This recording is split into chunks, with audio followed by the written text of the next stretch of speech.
Okay, so in last session, we have built two machine learning model. One is decision tree and random forest. In both the model, we got a good accuracy in random forest algorithm, somewhere around 89%.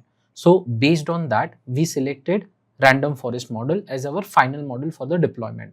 Now the thing is, once you build the entire machine learning model in Jupyter Notebook, you cannot deploy that inside the Jupyter Notebook.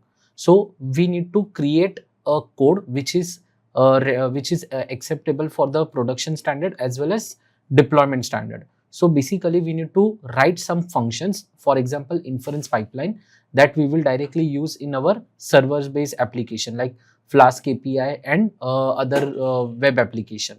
So now in this particular part, we will dump all the model objects that we have trained and fitted on the data, and then we will create an inference pipeline. So inference pipeline is basically a function where we will pass the input data, raw input data, and model will give you the prediction. And that entire end-to-end step will be implemented inside the inference pipeline. So just to find one function which will take the raw input data and it will return the final prediction. And once we are done with the inference pipeline, we will test that using some sample data. Okay. So now let's see what are the things that we need to do. So before deploying the project on production level, first we will save all the model object. Okay. So to save those model object, we need to use joblib library. So basically joblib library will convert any particular Python object into serializable format. For example, let's say first I will explain how joblib works and then we will go for the model object. Okay. So let's say I have one list A equal to, so this is my list. Now in this list, I have some data like 1, 2, some random integer, then some string value, name, some boolean value, and some float value.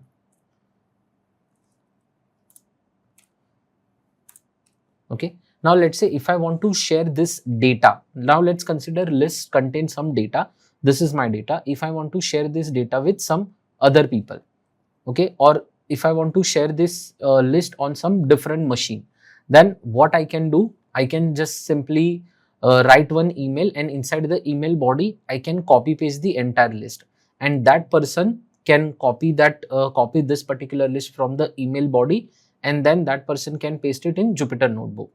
But now what I will do is, for I in range,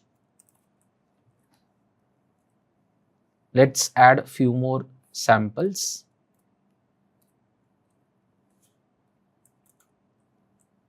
A dot append I double square 2.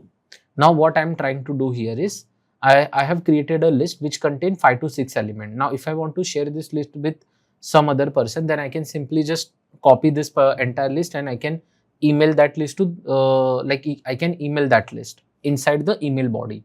But the thing is, let's say if I add few more elements inside the same list, okay, A is not defined. Now the A list contain roughly around 5 to 6 elements, but using this particular for loop, I have added few more elements. So if I print A list, it contain n number of elements. So now if I want to share this list with some other people, then I cannot do that using email technique, because I cannot copy this entire list of element inside the email body. So in this case, what I can do is, I will save those object inside the Python inside the pickle library. So for that, okay, let me remove this thing first. Okay. Now what I will do, I will save this A variable or object in serializable format. So for that, I can use joblib library. So let's consider, first I will import the joblib library, and then there is a function called joblib.dump function. Now inside this dump function, if I don't know what are the parameters that I need to pass, then I can just simply keep my cursor on this particular function tab and I will press shift tab. Now here you can see first parameter will be value, second parameter will be file name. So I want to dump A object, okay, and the file name for this particular object can be data, and then extension is pickle. That's it. Okay. Now what I did is I have one variable which contains some data and I want to share that data with some other person. But because of lots of element, I cannot copy that to email, or I cannot share this data over a chat message. So in that case, I will use Python joblib library, which will save this a variable in a proper serializable format. So basically this joblib.dump function will convert any Python object into a binary file, which is data.pickle. Now if you go to the home, go to the main folder, then here you can see it has created data.pickle file, which is somewhere around 48.4 KB, and we have just created 42 seconds ago. Now what I can do is I can just add this data.pickle file in email attachment. Then that person can download this data.pickle file, and this data.pickle file I can share it as a file like document PDF. Like that way you can share this file with any other person. Now that person will download this file, and same logic like that person has to use joblib.load function. Now inside the load function, again, if you don't know what are the parameters that you need to pass, just press shift tab. So you just need to pass file name, and the file name is nothing but data.pickle. So I will copy this particular part, and inside the quotes I need to press. Now what I'm trying to do is I'm storing this, I'm loading this data.pickle using joblib.load function, and this file will be loaded inside the b variable. So once I created this b variable, now I need to check whether a and b are similar or not, because I have just created a pickle file from this a variable only. So let's compare a and b. Now if you see, if I compare a double equal to b and it is showing true, that means a and b both the files are same. So this is how you can use joblib to save any kind of Python object in a serializable format. Now we will use same technique to save the trained model object. Okay. So first I will import the joblib package. You just need to import once. Then using joblib.dump function, I will store the RFC model. This RFC model is nothing but the random forest classifier that we have built. So here if you see, we have fitted the RFC model on extrained data, and that RFC model is nothing but a random forest classifier. So this RFC variable is nothing but a trained random forest classifier model. Okay. Now let's say if we got new data for prediction, then we are not going to train the model again and again. So what we do, once we train the model, we need to save that model object. So using this joblib.dump function, I will pass first parameter RFC that I want to save, so that we don't have to train the model again and again. And the second parameter will be the file name. So this is RFC model.pkl. And then second object is scalar object, because we have used scalar to scale the data from normal range to -3 to +3 range. So again, this scalar object is also fitted on the training data. So if you go to data preprocessing part, then you can see we have created the scalar object, standard scalar object, and it is fitted on the trained data. So if you get new data for model prediction, then that data should be in a same scale. So that is the reason we have to use the same scalar object which is fitted on the trained data. So in deployment, you cannot directly create new standard scalar object. Okay, so that is the reason I'm saving the scalar object as well. So RFC model will save as RFC model.pkl. Scalar object will be saved as scalar model.pkl. So let's execute this code. And now if I go to home page again, you can see we have two new files, RFC model.pkl, which is somewhere around 681 KB, and scalar model.pkl, again 1.4 KB. So we don't require this data.pkl. So I will delete this thing. So these are the two important files, RFC model.pkl and scalar model.pkl. So in production environment, we will transfer these two files in production environment, and then we will create a .py script where we will load the same .pickle file into the Python environment, and then we can run the prediction on the test data. Now, once you dump those model object, we need to test whether it is properly working or not. So for that, I'm trying to load this model object again in the same Python environment, but with different variable name. So here you can see I'm trying to load this model object rfc model.pickle using joblib.load function. So this load function will take this rfc model.pickle file, and again it will convert it into a Python object proper, like the way it was present in RFC format. Now I will load both RFC model as well as scalar model just to test whether it is working properly or not. So this is the code for the loading object, which is, this is load and this is dump.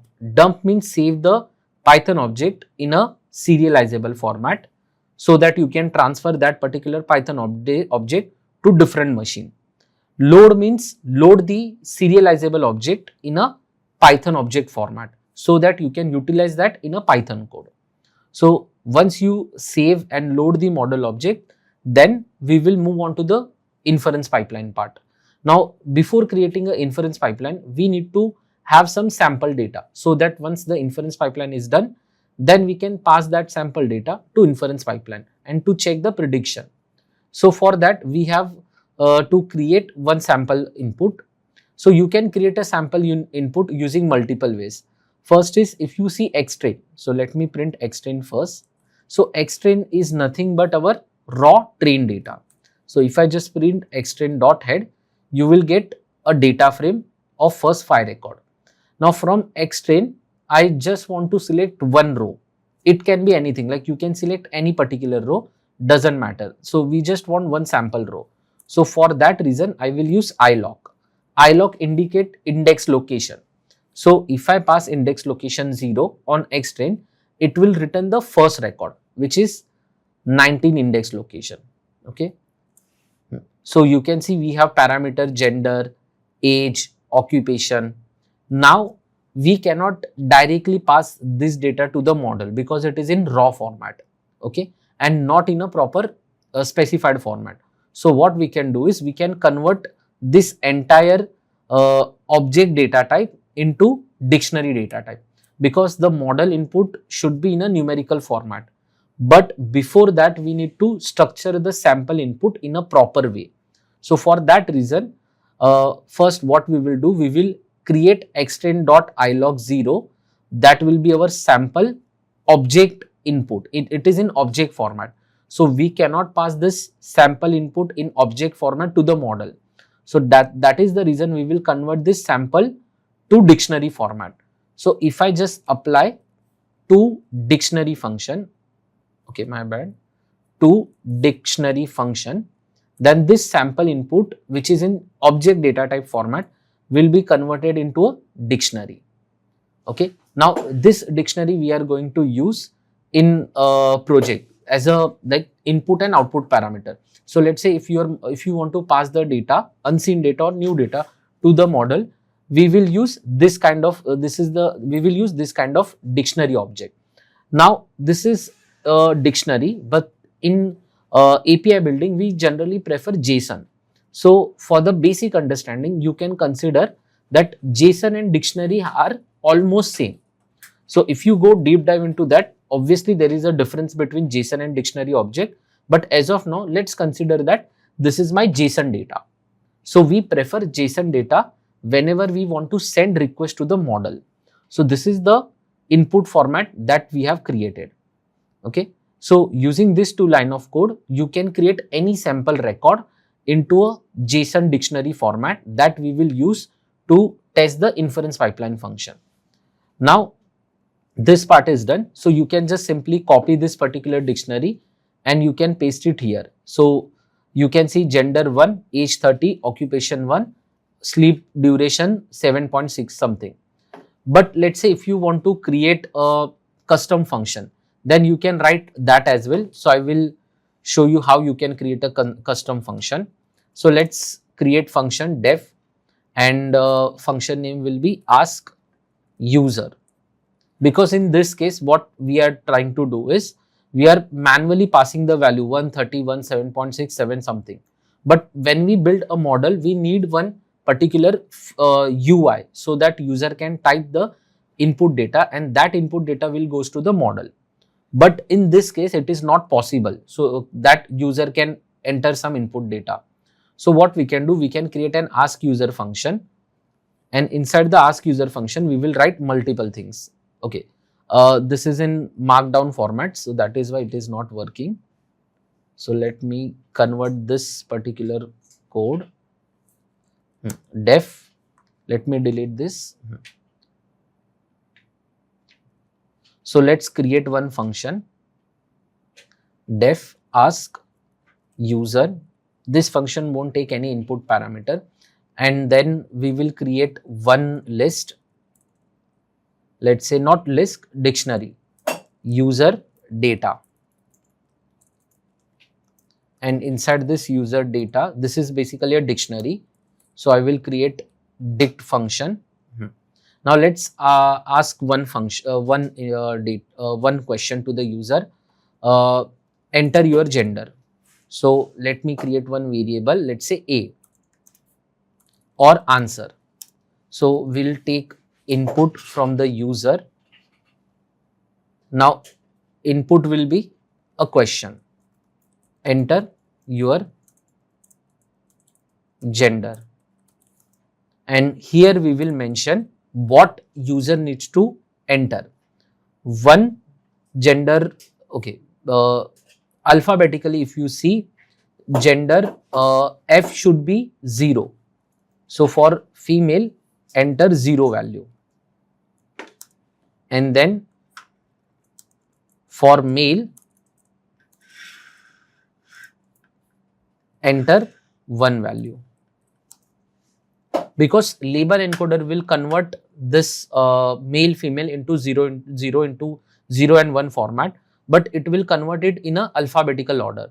So in alphabetical order, F comes first. That's why the value for F will be 0. Male comes later, then the value will be 1. So female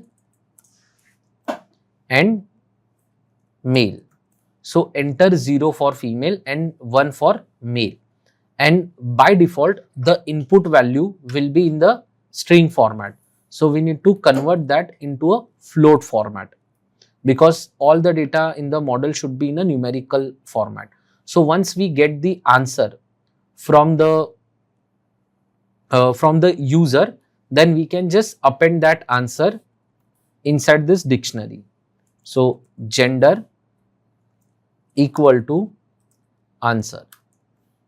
Okay, so I am appending that particular answer in the user dictionary. So I need to pass this thing.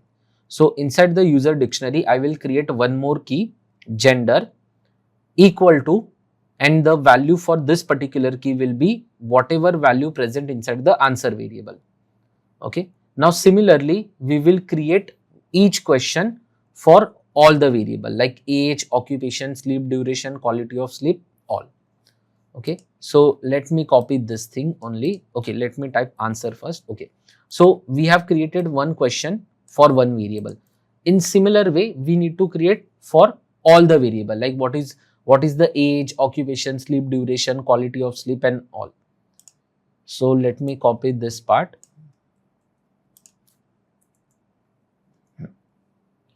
Then again, enter your gender. Now enter your age. So for age, there is no restriction of like 0 or 1 something. So we can just simply remove this particular part. Then instead of gender, we will create age variable. So for age, there is no categorical value. So if a user pass 1, 2, 3, 4, 5 something, we will directly convert that into a float, and we will append that in age key inside the user dictionary, user data dictionary. Now let's do the same thing for another variable. Okay, so now I have completed the function. So inside the ask user function, I have created one dictionary, and this dictionary will collect user data. So to ask a user, like enter your gender, I have created, I'm using this input function. So user will enter 0 for female, 1 for male. So in similar way, I have created multiple input functions. Like I'm using multiple input functions so that I can collect the input data from the user, and I will store that user data inside one dictionary. So let's say I have 10 variables. So I have created 10 input function, and I will take input data from the user, and then it will return the user data dictionary. So let's execute this function. Now let's call this ask user function. Okay. Now it is asking enter your gender, female 0, male 1. So I will enter 1. Okay. Enter your age, 22. Enter your occupation. Now occupation has occupation is again categorical variable which contains somewhere around 11 or 12, 10. So that is the reason I cannot write 10 occupation here, because it's just a sample test function. So here I have written enter a number from 0 to 100. So if a user enter 50 or 30, which is not present in our train data, so the model won't able to give correct prediction, and in few cases we will face error. So that is the reason whenever you create such kind of input function, you need to limit the user input. So the user should not enter any value which is not present in the training data. So as of now, just for the testing purpose, I have written 0 to 10. So I will enter the value, let's say 8. Then enter sleep duration in hours. So let's say 6 hours. Enter quality of sleep 8. Then minutes of activity 45. And enter your stress level in scale of 1 to 10, 8. So when you pass such kind of messages in the input function, the user will know what he needs to enter. Then again enter your BMI category, 0, overweight, normal, obese. So let's say I will enter 3. And then your heart rate 45, daily steps 400, and systolic blood pressure some random value 18, diastolic blood pressure 65 something, enter. And now if I print user data function, then I will get the same JSON dictionary. Okay, so this is how you can create a sample input data to test your inference pipeline. So this is the sample input data, but this sample input data is in dictionary format. While creating API and deploying this model in production level, we will prefer JSON data. But in look wise, JSON and dictionary data both look similar. Don't go into deep dive at now, because there is obviously a difference between JSON. So basically JSON is entire string data, but it is represented in a key value pair only. User data contain, like this is a dictionary which contain key value pair. So as of now, consider dictionary as a JSON only for simple understanding.